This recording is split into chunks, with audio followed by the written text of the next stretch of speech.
يعد جبل البركل في شمال السودان مهد حضارة نبتة القديمة التي نشأت في تلك المنطقة مطلع القرن التاسع قبل الميلاد، وحكم ملوكها حتى مصر وبلاد الشام فترات طويلة. فالجبل المقدس كما كان يعرف في عهود ماضية يعد واحدا من أشهر المواقع الأثرية في السودان، إذ كان يعتقد أنه حوى العاصمة الدينية لملوك تلك الحقبة.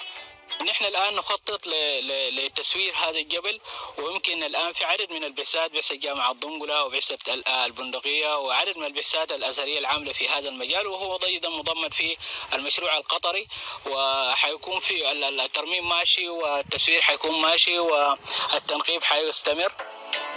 جبل البركل الذي كان شاهدا على تعاقب عدة حضارات قديمة يعد واحدا من أشهر المواقع الأثرية في السودان، إذ اشتمل على معابد متعددة لملوك تلك الحقبة التي أكد العلماء والمؤرخون أنها بدأت عام 1580 قبل الميلاد، وهي فترة العصر الحجري القديم بحسب الرموز والشواهد الأثرية التي أبرزتها بعض كتابات اللغة الهيروغليفية على الجبل وما يحيط به، أمر ضاعف من أهمية الجبل الذي يبعد حوالي 400 كيلومتر شمال الخرطوم، والذي تحول إلى مزار تاريخي يقصده السياح من كل مكان. لغاية ما الموسم السياحي ينتهي بيكون فيها آلاف من السياح ومن جنسيات مختلفة، يعني وعندنا شركات بتفوج، يعني مثلا زي الشركة الإيطالية بتفوج العديد من الأفواج السياحية بيجوا.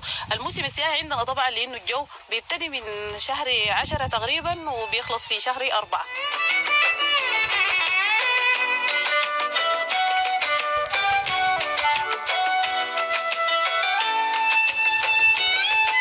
الحضارة من دون الجبال رب العباد كبر وعلاه، وتسكال الشمال كل القلوب حتى هواه، من زمن بعيد حتى الملوك عارفاه، ترهاغ ولاده وركوب الخيل ما خلاه، مغلوق بيسلك والآثار كمان جواه.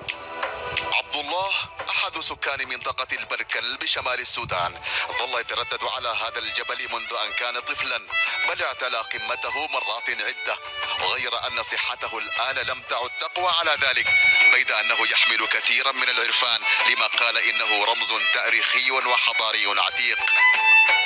طبعا جبل البركل ده نحن بنرتاح له لأنه من تاريخ الجدود، بركل الجبل بتاع حضارة وثقافة، وكلها الملوك زارته والأخوان بيجيب الأخوان. الجبل الذي يرتفع لنحو 100 متر تقريبا سجل في التراث العالمي قبل 17 عاما، وهو يقع شمال مدينة كريمة إحدى أكبر المدن في شمال البلاد، وبات يربط الحاضر بماض عتيق امتد لقرون، ولا يزال يحمل في جوفه كثيرا من الحقائق والأساطير، بل شكل مسرحا كبيرا لعرض التاريخ، وبات مقصدا للترفيه للأسر والباحثين عما هو غير مألوف من مشاهد الطبيعة.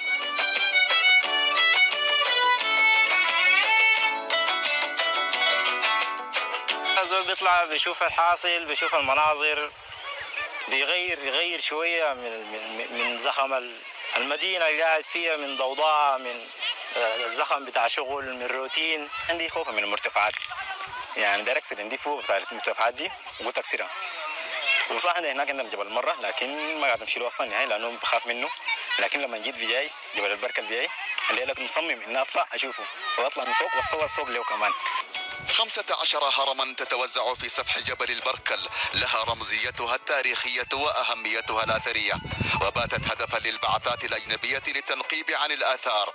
ففي عدد من المواقع الأثرية بمنطقة شمال السودان يجري العمل في مشروع مشترك بين جمهورية السودان ودولة قطر لترميم تلك المواقع وحمايتها من عبث الإنسان والحيوان وعوامل الطبيعة. يشمخ جبل البركل أو الجبل المقدس في شمال السودان ليحدث عن حضارة نبتة التي نشأت في مطلع القرن التاسع قبل الميلاد على يد الملك آلارا، ومن بعده كاشتا وبعانخي وتهراقة. هو إذن ملمح من تاريخ قديم وبعض من حضارة عريقة. أسامة سيد أحمد، الجزيرة، من منطقة جبل البركل في شمال السودان.